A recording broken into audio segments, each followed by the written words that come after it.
இன்று நரசிம்மருக்கு உகந்த வியாழக்கிழமை மற்றும் அவர் அவதார நட்சத்திரமான சுவாதி நட்சத்திரம் மற்றும் பிரதோஷம் இணைந்த மூன்றுமே நரசிம்மருக்கு உகந்த நன்னாள் மற்றும் கார்த்திகை மாதத்திலேதான் ஷோலிங்கரில் கண் திறக்கிறார் யோக நரசிம்மர். இவ்வளவு அற்புதம் கூடிய இந்த நன்னாளில் நாம் ஸ்ரீ லட்சுமி நரசிம்மரை பிரார்த்தித்து நமது அனைத்து வேண்டுதல்களையும் நிறைவேற்றி தரும் ஒரு அற்புதமான ஸ்தோத்திரம் பவிஷ்யோத்தர புராணத்தில் பிரகலாதனால் சொல்லப்பட்ட ஸ்ரீ லட்சுமி நரசிம்ம ஹிருதய ஸ்தோத்திரம் பாராயணம் செய்யலாம். நரசிம்மரின் பாதுகாப்பு போன்ற ரட்சையான இந்த மந்திரத்தால் ஒருவருக்கு ஏற்படும் கஷ்டங்கள், கவலைகள், கோபம், துஷ்ட சக்தியால் ஏற்படும் ஆபத்துகள், தோஷங்கள் என அனைத்துமே விலகும். பண பிரச்சனைகள், கடன் தொல்லை நீங்கும். இதை விஷ்ணு சஹஸ்ரநாமம் பாராயணம் செய்வது போல் அநேகம் பேர் பாராயணம் செய்வதுண்டு. அதிர்ஷ்டம் உள்ளவர் மட்டுமே இதை படிக்க, கேட்கும், சொல்ல முடியும் என்று சொல்லப்படுகிறது. ஏனெனில் நரசிம்ம பெருமான் இதை சொல்லும் தனது பக்தர்களால் மகிழ்ந்திருக்கும் போது அவர்களது கஷ்டத்தை போக்கி அவர்களுக்கு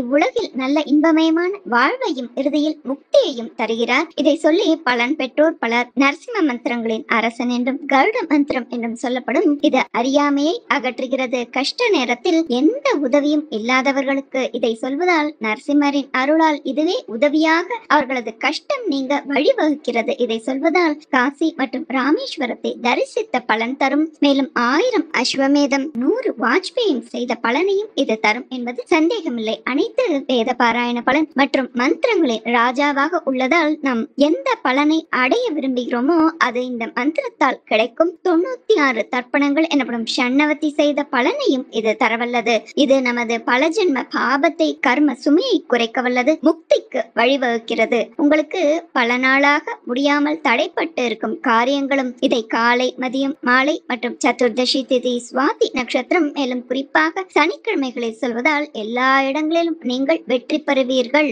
எவன் எதை நினைக்கிறானோ அவன் அதை நிச்சயம் அடைவான். ஒருவரது அனைத்து விருப்பங்களும் பிரார்த்தனைகளும் நிறைவேறும் அப்படின்னு இந்த ஸ்தோத்திரத்தோட பலஸ்ருதி சொல்றது. நம்ம ஸ்தோத்திரத்தை பார்க்கலாம். ஸ்ரீ லட்சுமி நரசிம்ம ஹிருதய ஸ்தோத்திரம்.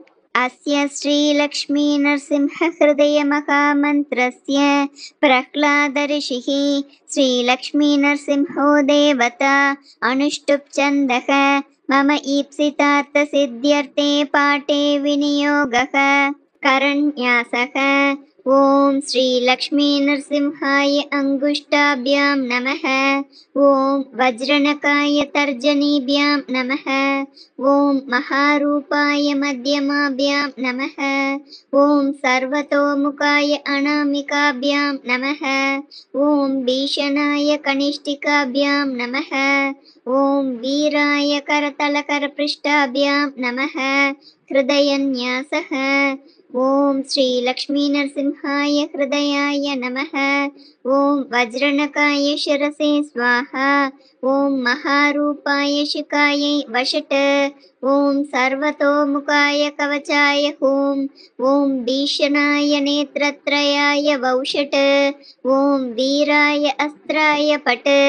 அத தியானம். ஓம் சத்யம் ஞானேந்திரிய சுகம் க்ஷீராம்போ நிதிமத்யகம் யோகாரூடம் பிரசன்னாஸ்யம் நானாபரணபூஷிதம் மகாசக்ரம் மகாவிஷ்ணும் திரிநேத்ரஞ்ச பினாகினம் ஸ்வேதாகிவாசம் ஸ்வேதாங்கம் சூரியசந்திராதிபார்ஷ்வகம் ஸ்ரீ நரசிம்ஹம் சதா த்யாயேத் கோட்டி சூரிய சமப்ரபம். அத மந்த்ரஹ. ஓம் நமோ பகவதே நரசிம்ஹாய தேவாய நமः. அத ஹிருதய ஸ்தோத்ரம். ஸ்ரீ நரசிம்ஹ பரபிரம்ம ஸ்ரீ நரசிம்ஹ பரசிவः நரசிம்ஹ பரமோ விஷ்ணுः நரசிம்ஹ சர்வதேவதா நృஷப்தேனோச்யதே ஜீவः சிம்ஹ சப்தேன ச ஸ்வரः தயோரைக்யம் ஸ்ருதி ப்ரோக்தம் யஃ பஷ்யதி ச பஷ்யதி. नृसिंहदेव जायन्ते लोकास्तावरजङ्गमाः नृसिंहेनैव जीवन्ति नृसिंहे प्रविशन्ति च नृसिंहो विश्वमुत्पाद्य प्रविश्य तदनन्तरं राजभिक्षुस्वरूपेण नृसिंहस्य स्मरन्ति ये नृसिंहात् परमं नास्ति नृसिंहं कुलदैवतं नृसिंहभक्ता ये लोके ते ज्ञानिनमितीरिताः विरक्ता दयया युक्ता सर्वभूतसमीक्षणाः न्यस्तसंसारयोगेन नृसिंहं प्राप्नुवन्ति ते माहात्म्यं यस्य सर्वे अपि वदन्ति निगमागमाः नृसिंहः सर्वजगतां कर्ता भोक्ता न चापरः नृसिंहो जगतां हेतुः बहिर्याय अवलम्बनः मायया वेदितात्मा च सुदर्शनसमाक्षरः वासुदेवो मयातीतो नारायणसमप्रभ निर्मलो निरहङ्कारो निर्माल्यो यो निरञ्जनः सर्वेषां चापि भूतानां हृदयाम्बोजवासकः अतिश्रेष्ठः सदानन्दो निर्विकारो महामतिः चराचरस्वरूपी च चराचरनियामकः सर्वेश्वरः सर्वकर्ता सर्वात्मा सर्वगोचरः नृसिंह एव यः साक्षात् प्रत्यगात्मा न संशयः केचिन्मूढा वदन्त्येवम् अवतारमनीश्वरम् नृसिंह परमात्मानं सर्वभूतनिवासिनं तस्य दर्शनमात्रेण सूर्यस्यालोकवद् भवेत् सर्वं नृसिंह एवेति सङ्ग्रहात्मा सुदुर्लभः नारसिंहः परं दैवं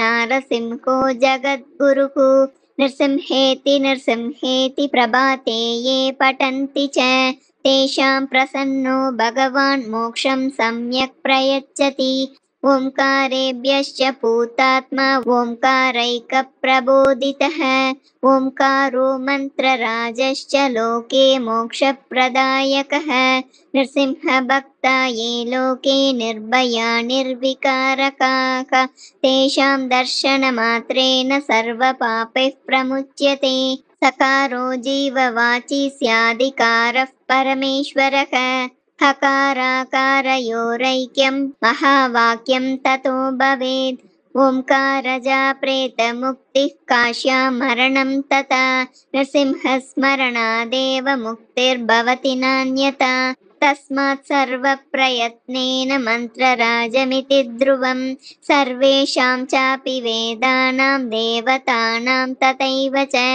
सर्वेषां चापि शास्त्राणां तात्पर्यं ऋहरौ श्रीरामतापनीयस्य गोपालस्यापि तापिनः नृसिंहतापनीयस्य कलां नार्हति षोडशीं श्रीमन्मन्त्रमहाराज नृसिंहस्य प्रसादतः श्रीनृसिंहो नमस्तुभ्यं श्रीनृसिंहः प्रसीद मे नृसिंहो भगवान् माता नृसिंहः पिता मम नृसिंहो मम पुत्रश्च नरकात्रायते यतः सर्वदेवात्मको यश्च नृसिंहः परिकीर्तितः अश्वमेधसहस्राणि वाजपेयशतानि च काशीरामेश्वरादीनि फलान्यपि निशम्य च यावत् फलं समाप्नोति तावदाप्नोति मन्त्रतः षण्णवत्यश्च करणी यावती तृप्तिरिष्यते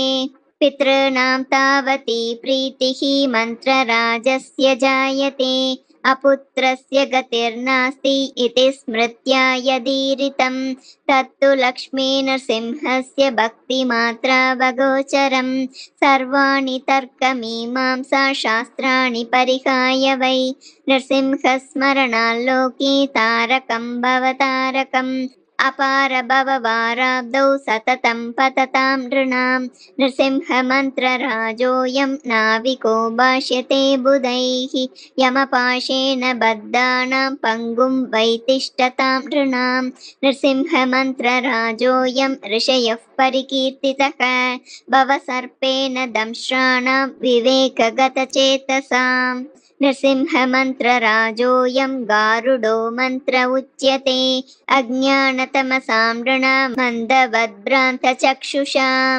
नृसिंहमन्त्रराजोऽयं प्रयासं परिकीर्तितः तापत्रयाग्निदग्धानां छाया संश्रयमिच्छताम् नृसिंहमन्त्रराजश्च भक्तमानसपञ्जरम् नृसिंहो भास्करो भूत्वा प्रकाशयति मन्दिरम् वेदान्तवनमध्यस्था हरिणी मृगयिष्यते नृसिंहनीलमेघस्य सन्दर्शनविशेषतः मयूरा भक्तिमन्तश्च नृत्यन्ति प्रीतिपूर्वकम् अन्यत्र निर्गता बाला मातरं परिलोकय यथा यथा हि तुष्यन्ते नृसिंहस्यावलोकनात् श्रीमन्नृसिंहपादाब्जं नत्वा रङ्गप्रवेशिता मदीयबुद्धिवनिता नटी नृत्यति सुन्दरी श्रीमन्नृसिंहपादाब्जमधु पीत्वा मदोन्मतः मदीया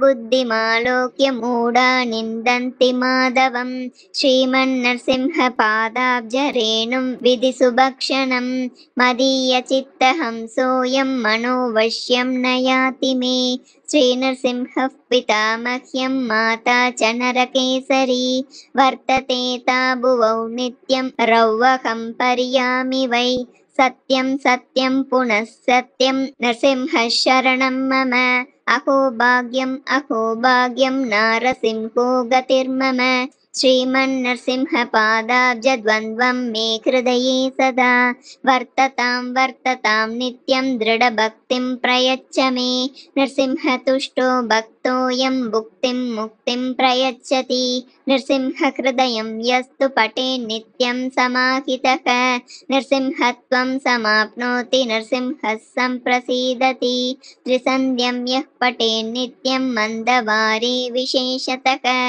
राजद्वारे सभास्थाने सर्वत्र विजयी भवेत् यं यं चिन्तयते कामं तं तं प्राप्नोति निश्चितम् इह लोके शुभान् कामान् परत्र च पराङ्गितम् इति भविष्योत्तरपुराणे प्रह्लादकथितं श्रीलक्ष्मीनरसिंहहृदयस्तोत्रम्